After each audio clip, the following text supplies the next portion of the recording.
மிதுனராசிக்காரர்களை பொறுத்த வரைக்குமே உங்களுக்கு இந்த தமிழ் புத்தாண்டு 10ஆம் இடத்திலே சனி பகவான். உனக்கு என்னப்பா அப்படிங்கிற மாதிரி 10ஆம் இடத்துல பத்திலே ஒரு பாவி இருந்தால் அரசனை போல் யோகம் உண்டுன்னு சொல்லுவாங்க. 10ஆம் இடத்துல சனியே இருக்கார். சனி கொடுத்தால் எவர் தடுப்பார்? சனி கொடுத்தா பந்தயத்தை குரு பகவான் பாருங்க. வாழ்க்கை ஒரு போர்க்காலம் வேட்டையா. அப்போது அந்த இந்த போட்டி மனப்பான்மை, அந்த போட்டியில் நான் ஜெயிக்கணும், இந்த சண்டை கோழி மனப்பான்மை. 10ஆம் இடத்துல சனி பகவான் உட்காந்து ராஜ்யம் பண்ணிட்டு இருக்கார். 10 இருந்து 10, 11, 12 பார்க்குறார். 4ஆம் இடத்தை பார்க்குறார். 4ஆம் இடம் என்பது வீடு தான். இப்போ நான் சொன்னதெல்லாம் ஜென்ரல். ஜூனுக்கு அப்புறம் அப்படின்னு போனீங்கன்னா ஏப்ரலில் வருது, மே ஒரு மாசம் சார். ஜூனுக்கு அப்புறம் 2ஆம் இடத்துல உச்சம் பெறுகிறார். ஸ்ரீமடம் உலகின் ஒரே விஸ்வரூப விஷ்ணு மாயா சாத்தன் மடம். ஜோதிட உலகின் சூப்பர் ஸ்டார் பிரம்மஸ்ரீ ராம்ஜி சுவாமிகள் அழைக்கிறார். ஸ்ரீமடம் வாங்க, சந்தோஷமா போங்க. ஆன்மீக பரிகார நேயர்கள் அனைவருக்கும் அன்பான வணக்கங்கள். இன்னைக்கு நம்ம யாரை சந்திக்க வந்திருக்கோம் அப்படின்னு பாத்தீங்கன்னா, அஸ்ட்ராலஜர், அகில உலக சூப்பர் ஸ்டார் அப்படின்னு மக்களால செல்லமா அழைக்கக்கூடிய நம்மளுடைய ராம்ஜி சுவாமிகளை தான் சந்திக்க வந்திருக்கோம். வணக்கம் சார். வணக்கம் மேடம். வணக்கம். எப்படி இருக்கீங்க? நல்லா இருக்கு. ரொம்ப சிறப்பா போயிட்டு இருக்கு ஆன்மீக பரிகாரத்துல. உங்களுடைய ஒவ்வொரு பதிவும் பாக்குறதுக்கு மக்கள் ரொம்ப ஆர்வமா காத்துட்டு இருக்காங்க அப்படின்னு தான் சொல்லணும். ஏன்னா ஒவ்வொரு ராசிக்கும் இன்னைக்கு சார் என்ன சொல்ல போறாரு அப்படின்னு நிறைய பேர் வந்து நம்மளுடைய ரெகுலர் வியூவர்ஸாவே இருக்காங்க. ரொம்ப ஹாப்பியா நீங்க கொடுக்கக்கூடிய அந்த விஷயங்கள், சந்தோஷமாவும் ஒரு ஸ்மைலோட கொடுக்கக்கூடிய ஒவ்வொரு பதிவுகளையும் ரசிச்சு ரசிச்சு பாக்குறாங்க அப்படின்னு தான் சொல்லணும். அதே மாதிரி அவங்களுக்கு இன்னைக்கு என்ன சாதகமான விஷயங்கள் நடக்க போகுது அப்படின்னு தெரிஞ்சுக்கிறதுலயும் ஒரு ஆர்வம் இருக்கும் இல்லையா? இப்ப நம்ம பார்க்க போற டாபிக் வந்து சார், நிறைய விஷயங்கள் நம்ம பார்த்திருக்கோம். நிறைய பெயர்ச்சி பலாபலன்கள் பார்த்துட்டு இருந்தோம். அந்த வகையில இப்ப வரக்கூடிய சித்திரை முதல் நாள் வரக்கூடிய தமிழ் புத்தாண்டு, தமிழ் புத்தாண்டு பலாபலன் ஒவ்வொரு ராசிக்கும் எப்படி இருக்கு அப்படிங்கறத பார்க்க போறோம். அதை பார்க்கறதுக்கு முன்னாடி இந்த தமிழ் புத்தாண்டோட சிறப்பு என்னன்னு ஒரு 2 லைன்ல மக்களுக்காக. இந்த தமிழ் அனைவருக்கும் வணக்கம்.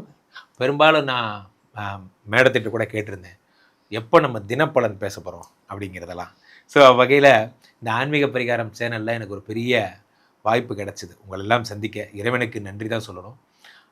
ஸோ தொடர்ந்து இந்த புத்தாண்டு, இப்போ தான் நியூ இயர் முடிஞ்சது, அடுத்து தமிழ் புத்தாண்டு வந்துருச்சு. தமிழ் புத்தாண்டுடைய சிறப்பு என்ன அப்படின்னா, பராபவ வருடம்னு பேர். இந்த வருடத்தோட பேரே தான்.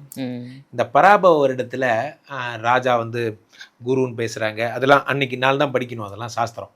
ஸோ இப்போ இந்த பராபவ வருடத்தில் 2 சிறப்பு விஷயங்கள் நடக்க போகுது. ஒன்று, சனி பகவான் பெயர்ச்சி, அது முடிஞ்சு போச்சு. அது சராப வருடத்துக்கு முன்னாடியே முடிஞ்சு போச்சு, பராபவ வருடத்துக்கு முன்னாடி. இந்த பக்கம் குரு பகவான் 3ஆம் இடத்துல வக்ர நிவர்த்தி அடைகிறார், அதுவும் முடிஞ்சு போச்சு.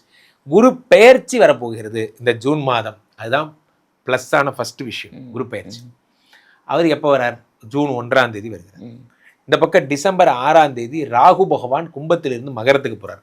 ஆக இந்த பக்கம் ராகு பயிற்சி, இந்த பக்கம் குரு பயிற்சி, இந்த பக்கம் சனி வந்து மீனத்துக்கு வந்த புதிய பயிற்சி பலன்கள், இது எல்லாத்தையும் முன்னிட்டு தான் இந்த வருடம் என்பது இருக்க போகிறது. இதில் நடுவில் நடக்கிற பர்முட்டேஷன், காம்பினேஷன், நிறைய கிரகங்கள் மாறலாம் கொள்ளலாம், மாதாந்திர பலன்கள், பிரதான 3 கிரகங்கள்னா இதைத்தான் நம்ம சொல்லலாம். இன்னைக்கு நம்ம பார்க்க போறது மிதுன ராசி. மிதுன ராசி நேயர்களுக்கு இந்த தமிழ் புத்தாண்டு எப்படி இருக்கு, என்னென்ன சாதகம், என்னென்ன விஷயங்கள் எல்லாம் அவங்க கவனமா இருக்கணும். மிதுன ராசிக்காரர்களை பொறுத்த வரைக்குமே உங்களுக்கு இந்த தமிழ் புத்தாண்டு 10ஆம் இடத்திலே சனி பகவான். உனக்கு என்னப்பா அப்படிங்கிற மாதிரி 10ஆம் இடத்துல சனி பகவான் வந்துட்டார். 10லே ஒரு பாவி இருந்தால் அரசனை போல் யோகம் உண்டுன்னு சொல்லுவாங்க. 10ஆம் இடத்துல சனியே இருக்கார். சனி கொடுத்தால் எவர் தடுப்பார்? சனி கொடுத்தா தடுக்க ஆளே கிடையாது. அப்போது 10ஆம் இடத்து சனி பகவான் மக்கள் பிரபலத்தை உண்டாக்குறார் மேடம்.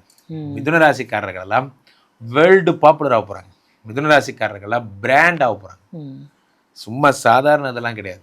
நான் ஒரு சாதாரண ஒரு பழக்கடை தான் வச்சுருக்கேன். இப்போ அது இன்டர்நேஷ்னல் லெவலில் ஃப்ரூட்ஸ் எல்லாம் இம்போர்ட் எக்ஸ்போர்ட் பண்ணுற மாதிரியான ஒரு வர்த்தக சாலையாகவே மாறப்போகிறது போன்ற விஷயங்கள். 10ஆம் இடத்துல இருக்கக்கூடிய சனி பகவான் பொது வாழ்க்கையில் இருக்கிறவங்க, தினசரி மக்களை சந்திக்கிறவங்க, தினசரி மக்களை சந்திப்பாங்க, ஏதாவது உறுதிமொழி கொடுப்பாங்க, இந்த பிரச்சனை நான் அப்படி பார்த்துக்கிறேன்பாங்க போன்ற விஷயங்கள் அவர்களுக்கெல்லாம் மிக அற்புதமான நேரம். ஸோ அப்போது என்ன ஆகுதுன்னு பார்த்தீங்கன்னா, இந்த குரு பகவான் ஒரு பக்கம் ராசியில் உட்காந்துருக்கார். இவர் என்னென்னா இத்தனை நாள் ஆஃப்லைனில் இருந்தார். எங்கடா போன நீ வந்து இத்தனை நாள் ஆகுது, ஏதோ நல்லது பண்ணுறேன்னு சொன்னாங்க, ஒன்றுமே பண்ணல. இப்போ தான் அவர் வந்து ரீஆக்டிவ் ஆகிருக்கார். இத்தனை நாள் ஆக்டிவாக இருந்தவர் ஆஃப்லைன் போயிட்டார், இப்போ திரும்ப வந்திருக்கார். ராசியில் உட்காந்துருக்கிற குரு பகவான் 5, 7, 9 பார்க்குறார். 5ஆம் இடம் என்பது புத்திரஸ்தானம், 7ஆம் இடம் என்பது களத்திரஸ்தானம், 9ஆம் இடம் என்பது பாக்கியஸ்தானம். ஸோ புத்திரஸ்தானத்தை குரு பகவான் பார்க்கும் பொழுது யாருக்கெல்லாம் குழந்தை பிராப்தி இல்லாமல் இருந்ததோ அவர்களுக்கு குழந்தை கொடுக்குறார். Point number 1. யோகம் மேடம் அது. இப்போ யோகத்தை பார்க்கக்கூடிய ஒரு சுபர் இருக்கிறதுலே பெரிய சுபர் யாரு? குரு. அவரே யோகத்தை பார்த்துறாரு. அப்போ யோகங்கள் என்ன வேணும் உனக்கு, என்ன வீடு வேணுமா வச்சுக்கோ, கார் வேணுமா வச்சுக்கோ, அந்த மாதிரி யோகங்களை தந்துட்டே இருக்காரு. 5ஆம் இடம் என்பது பந்தயம். பந்தயத்தை குரு பகவான் பாருங்க. வாழ்க்கை ஒரு போர்க்காலம் வேட்டையா. அப்போ அந்த போட்டி மனப்பான்மை, அந்த போட்டியில நான் ஜெயிக்கணும், அந்த சண்டைக்கோழி மனப்பான்மையை கொடுப்பார். 5ஆம் இடத்தை குரு பகவான் பார்க்கும் பொழுது போட்டியில வெற்றி பெற எண்ணத்தை கொடுப்பார். 7ஆம் இடம் என்பது வெளிநாட்டு பயணம். இப்போ கனடா போறது, ஒன்டேரியோ போறது, அமெரிக்கா போறது, ஏன்னா குரு பார்க்கும்போது குளிர் பிரதேசங்கள் போறதுக்கான வாய்ப்பு, ஐரோப்பா போறது போன்றவைகள்லாம் கிடைக்கும். ஸோ சனி பார்த்தாருன்னா உங்களுக்கு வந்து வெப்ப நாடுகள் கிடைக்கும், குரு பார்த்தாருன்னா குளிர் நாடுகள் கிடைக்கும். அடுத்ததாக குரு பகவான் 9ஆம் இடத்தை பார்க்கிறார். 9ஆம் இடம் என்பது என்ன? பாக்யஸ்தானம். இந்த ஷேர் மார்க்கெட்ல போடுறவங்க அடிக்கடி ஒரு வார்த்தை சொல்லுவாங்க, when you know the field, if you know the field, then you will become the expert in that field, but if you don't know the field, you will be the leader in this chapter அப்படிங்கிற. அவருக்கு அதை பற்றி ஒன்றுமே தெரியாது. அவர் சும்மா வந்து share மார்க்கெட்னா என்னன்னு பார்த்ததுக்கு அது அவருக்கு வந்த நேரம் அவருக்கு அடிச்சிருச்சு லக்கு அப்படிங்கிற மாதிரி. மிதுனராசிக்காரர்களுக்கு ஷேர் மார்க்கெட்டை பற்றியே ஒன்றும் தெரியலனாலும் 9ஆம் இடத்தை குரு பகவான் பார்க்கும்போது நான் போட்ட நேரம் அந்த ஷேர் ஏறிடுச்சுடா அவ்வளோதான் அப்படிங்கிற மாதிரி நடக்கும். இந்த பக்கம் என்னன்னா 10ஆம் இடத்துல சனி பகவான் உட்காந்து ராஜ்யம் பண்ணிட்டு இருக்காரு. 10ல் இருந்து 10, 11, 12 பார்க்கிறார். 4ஆம் இடத்தை பார்க்கிறார். 4ஆம் இடம் என்பது வீடு, மாடு, மனை, உயர் கல்வி, உயர் பதவி. ஸோ அப்போ சனி பகவான் என்ன தராருன்னா அடுத்த லெவல் லைஃப் போகிறதுக்கான ஒரு விஷயத்தை தரார். 10ஆம் இடத்து சனி பகவான் 7ஆம் இடத்தை பார்க்குறாரு. 7ஆம் இடத்தை பார்க்கும்போது என்ன ஆகுதுன்னா 2வது திருமணம். ஃபார் எக்ஸாம்பிள் சில பேருக்கு வந்து மிதுனராசிக்காரங்க பொதுவாகவே முதல் திருமணம் ப்ராப்ளமாக இருக்கும். அந்த முதல் திருமணம் முடிந்து 2வது திருமணமாவது எனக்கு நல்லபடியாக நடக்குமா? நிச்சயம் 200% நல்லபடியாக நடக்கும். திருமண பிராப்தியை தரார். இதெல்லாம் இப்போ நான் சொன்னதெல்லாம் ஜென்ரல். ஜூனுக்கு அப்புறம் அப்படின்னு போனீங்கன்னா ஏப்ரலில் வருது, மே ஒரு மாதம் சார். ஜூனுக்கு அப்புறம் 2ஆம் இடத்துல உச்சம் பெறுகிறார். இங்கே தான் வந்து ட்விஸ்ட்டு. இவ்வளவு நாள் கொடுத்தது போதாதுன்னு தனஸ்தானத்துல உச்சம் பெறுகிறார். அப்போ 2, 7, 10 கூடையவர். அப்போ தொழிலில் பணம் வர ஆரம்பிக்கும்.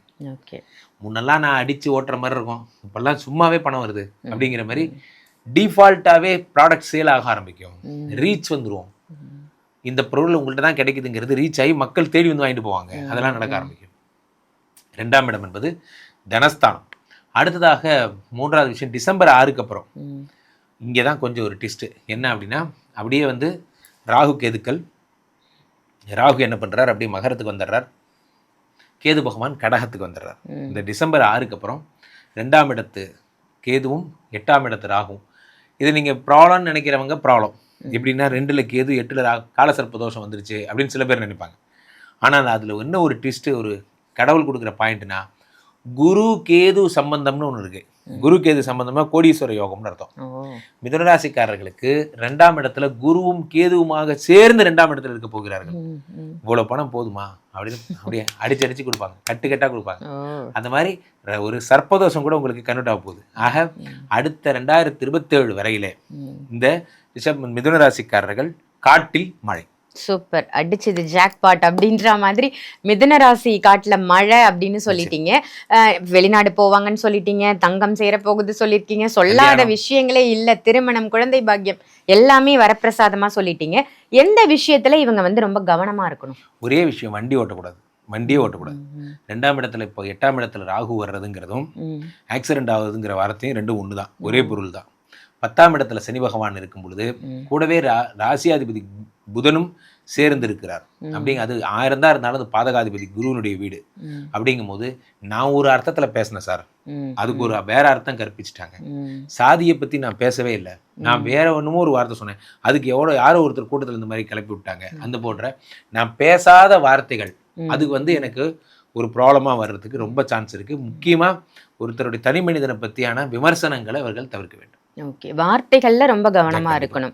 ரொம்ப அருமையா சொன்னீங்க.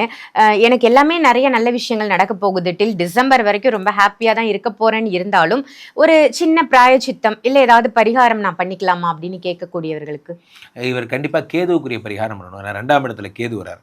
2ஆம் இடத்துல கேது வரும்போது உணவே விஷமாகக்கூடிய வாய்ப்புகள் அதிகமா இருக்கும்.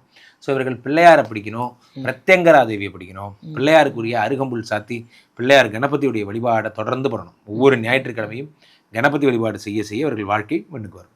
ரொம்ப அழகா சொன்னீங்க. மிதுன ராசி நேயர்களுக்கு ரொம்ப சந்தோஷமா இருப்பாங்கன்னு நினைக்கிறேன். இன்னைக்கு மிதுன ராசியை பத்தி ரொம்ப விரிவான பதிவுகள் நம்ம பார்த்தோம்.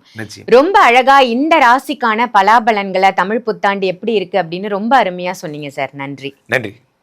இந்த பதிவு உங்க எல்லாருக்கும் பயனுள்ள பதிவா அமைஞ்சிருக்கும்னு நினைக்கிறேன். இது கண்டிப்பா உங்களுக்கு யூஸ்ஃபுல்லா பதிவா அமைஞ்சுது அப்படின்னு நினைச்சீங்கன்னா இதை மற்றவங்களுக்கும் ஷேர் பண்ணுங்க. மறக்காம ஆன்மீக பரிகாரம் இந்த சேனலை சப்ஸ்கிரைப் பண்ணிக்கோங்க. இது எல்லாத்தையும் விட மிக முக்கியமான விஷயம், நம்மளுடைய பிரம்மஸ்ரீ ராம்ஜி பரமஹம்சர் ராம்ஜி சுவாமிகள் அவர்கள் அவங்களுடைய ஸ்ரீமடம் பத்தி நீங்க கேள்விப்பட்டிருப்பீங்க. தினம் இங்க நித்திய யாகங்கள் நடந்துட்டு இருக்கு. தினமும் நடக்கக்கூடிய இந்த யாகத்துல நீங்க கலந்துக்கிறதால நிறைய பலாபலன்கள் உங்களுக்கு கிடைக்க போகுது. உங்களுக்கு தனிப்பட்ட ஜாதகம் பார்க்கணும் அப்படின்னு நினைச்சாலோ இல்ல இங்க நடக்கக்கூடிய யாகத்துல கலந்துகிட்டு என்னுடைய பிரச்சனைகளை தீர்த்துக்கணும் அப்படின்னு நினைச்சாலோ கண்டிப்பா வீடியோல தெரியற நம்பருக்கு கால் பண்ணி அப்பாயின்மெண்ட் வாங்கிக்கோங்க. நித்தியமா நடக்கக்கூடிய இந்த யாகத்துல நீங்க எல்லாரும் கலந்துகிட்டு உங்களுக்கான விஷயங்களை, அதாவது என்னென்ன பிரச்சனைகள் இருக்கோ அது எல்லாத்தையும் தீர்த்துக்கணும் அப்படின்னு கேட்டுக்கிறேன். இதே மாதிரி வேற ஒரு நல்ல பதிவுல உங்க எல்லாரையும் சந்திக்கின்றேன். நன்றி, வணக்கம்.